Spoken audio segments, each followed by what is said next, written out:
आया इनसफिशिएंट है, वो इनसफिशिएंट है ही है। इसके अलावा जो आपको दिया जा रहा है वो भी पैसा खर्च नहीं हो रहा है, उसको भी आप खर्च नहीं कर रहे, क्योंकि पिछले 60 वर्षों में आपने इस बात की चिंता नहीं की कि ट्राइबल डेवलपमेंट कैसे होगा।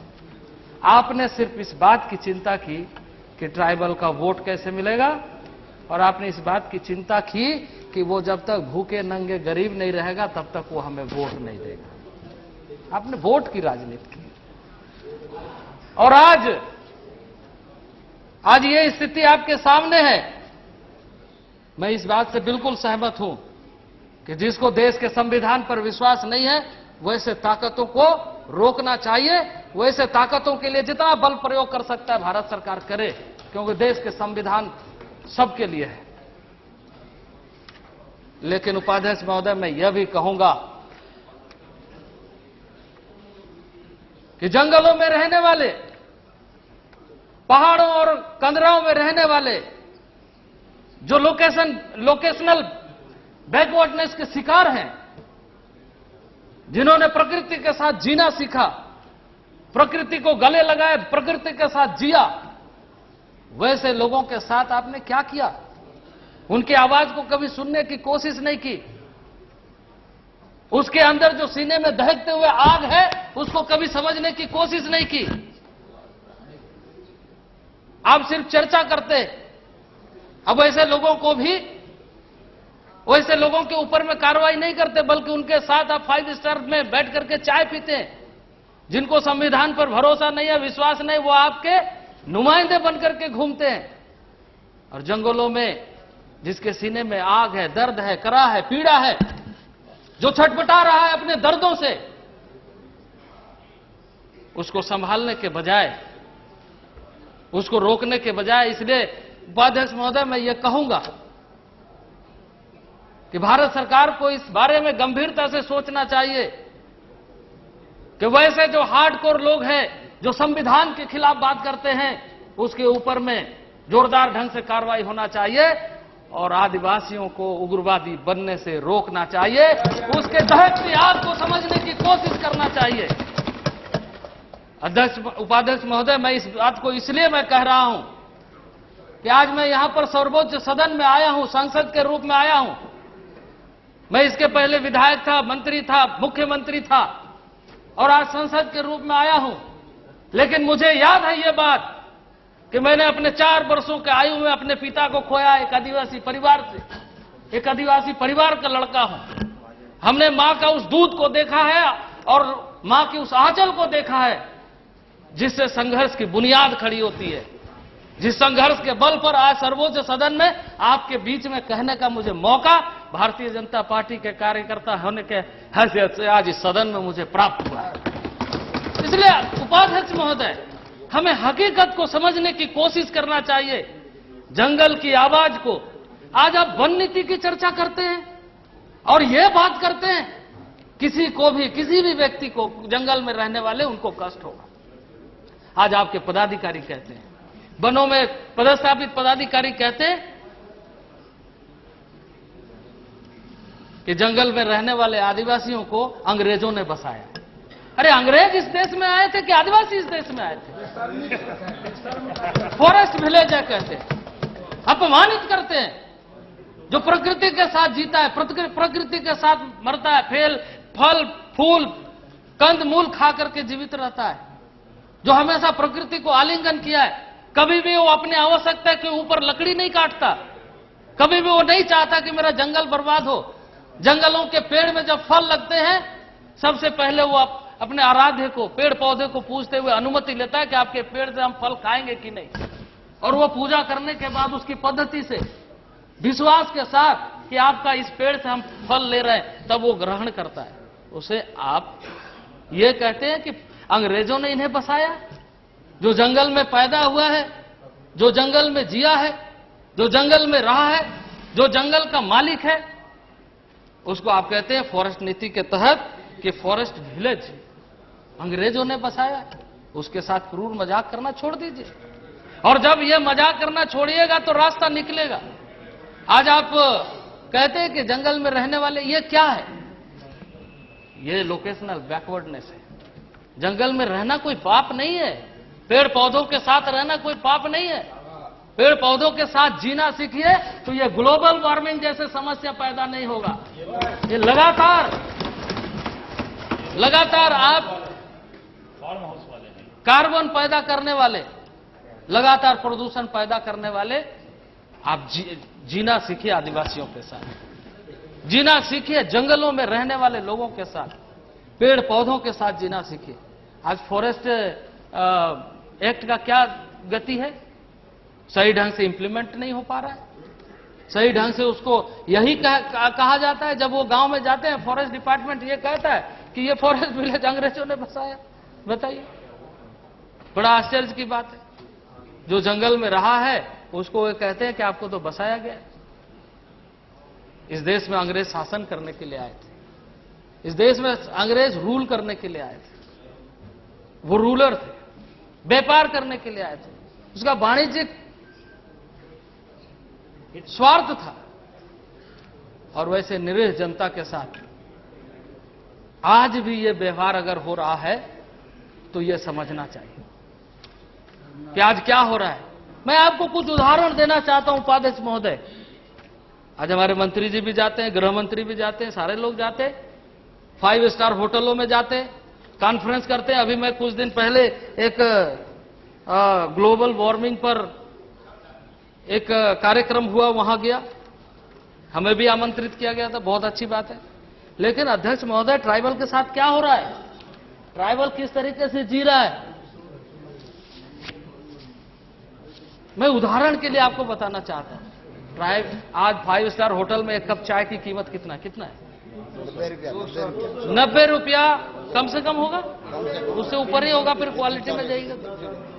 लेकिन उपाध्यक्ष महोदय, आज ममता देवी नहीं है, यहां पर थी।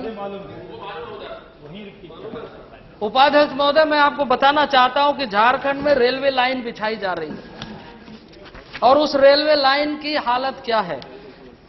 एक विडो लेडी है, एक महिला है जिसके नाम है मंगरी देवी। उसका पुश्तैनी जमीन 1 एकड़ 13 डिसमिल जो रेलवे एक्वायर कर रहा है और उनको नोटिस दिया गया है, उस 1 एकड़ 13 डिसमिल के एवज में कि आपका खाता नंबर 45 मौजा चिट्टो, रकबा 1 एकड़ 13 डिसमिल, उसका कुर्सीनामा है और आपको मुआवजा दिया जा रहा है 1 एकड़ 13 डिसमिल के एवज में 1848 रुपया। 1848 रुपया मुआवजा दिया जा रहा है। तो पर डिसमिल उस जमीन का कॉस्ट क्या है? जिसकी पुश्तैनी जमीन, खानदानी जमीन, जिन्होंने मिट्टी से प्यार किया, जिन्होंने जंगलों से प्यार किया, जो प्रकृति से प्यार किया, जो वहां जिया मरा, सारी चीजें किया, उसकी पुश्तैनी जमीन जब लिया जा रहा है सरकार के द्वारा, तो उसका मुआवजा कितना है? पर डिसमिल 16 रुपया। एक कप चाय पिला दीजिए उसमें। यह कीमत है आदिवासी जमीनों की। और आप कहते हैं कि हम आदिवासियों के बीच में काम कर रहे हैं, लैंड एलिनेशन के लिए आर्टिकल 244 एग्जीक्यूट कर रहे हैं। कॉन्स्टिट्यूशन में आपने लिखा है कि आर्टिकल 244 के माध्यम से लैंड एलिनेशन को रोका जाएगा। लैंड एलिनेशन वो कर रहे हैं, वो कोई भी ऐसे आदमी कर रहे हैं, ठीक है, नाजायज है, लेकिन सरकार कर रही है तो क्या ये जायज है? सरकार इस ढंग से 16 रुपया डिसमिल जमीन ले रही है। इस मंगरी देवी का खानदान का क्या होगा? इसका भविष्य क्या होगा? और इसका यदि जवान बेटा है तो वो क्या सोचेगा कि मेरे पुश्तैनी जमीन की कीमत 1848 रुपया सरकार ने मुआवजा तय किया है और सरकार रेलवे जमीन के लिए राशि दे रही है। आज ये स्थिति आज न केवल रामगढ़ जिला में बल्कि देश के सभी हिस्सों में, देश के सभी हिस्सों में यह सारी चीजें हो रही है। बैठिए बैठिए बैठिए बैठिए बैठिए।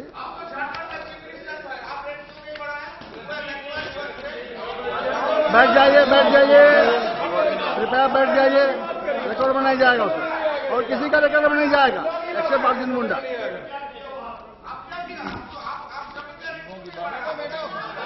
बैठ जाइए, बैठ जाइए। आदिवासियों के बारे में बोलने से पहले समझिए आदिवासियों को, यहाँ भाषण देने के लिए मत आइए।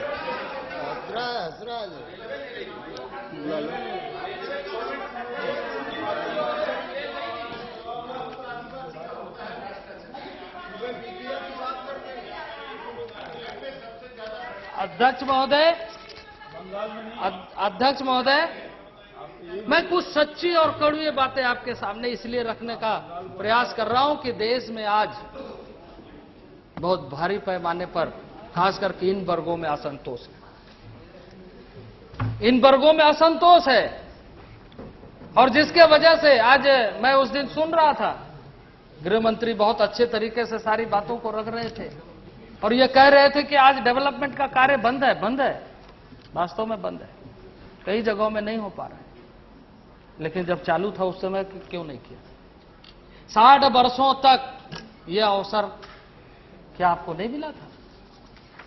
60 वर्षों तक आपने जब शासन किया और उस तक नहीं पहुंचे, पहले तो वो दरवाजा खोल करके आपका स्वागत कर रहा था। अब उनको भड़काया लोगों ने, आपके बुद्धिजीवी लोगों ने, आपके ऐसे लोगों ने भड़काया जो आपके साथ बैठ के चाय पीते हैं, आपके साथ कॉन्फ्रेंस करते हैं, आइडियोलॉजिकल डिस्कस करते हैं, और जिसको आप बढ़ावा देते हैं। इसलिए कई बार चर्चा होती है कि कौन किसको किसका समर्थन कर रहा है,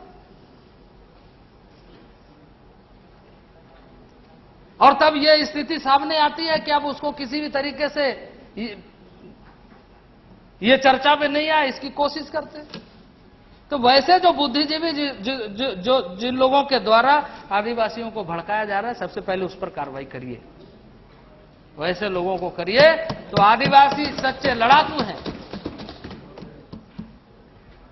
सभापति महोदय, मैं आपके बीच में कहना चाहता हूं, इसलिए मैं इस बात का जिक्र कर रहा हूं कि 1855 में 1857 में देश की आजादी की लड़ाई प्रारंभ हुई, लेकिन उससे पहले 1855 में आदिवासियों ने संथाल परगना के धरती पर अंग्रेजों के खिलाफ लड़ाई लड़ने का आह्वान किया।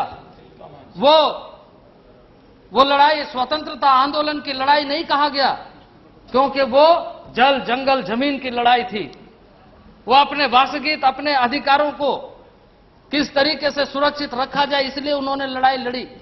सिद्धू कान्हू चांद भैरव के नेतृत्व में 1855 में महान विद्रोह हुआ, लड़ाई हुआ, और लड़ाई में 30,000 आदिवासी शामिल हुए, हजारों के तादाद में शहीद हुए। सिद्धू कान्हू चांद भैरव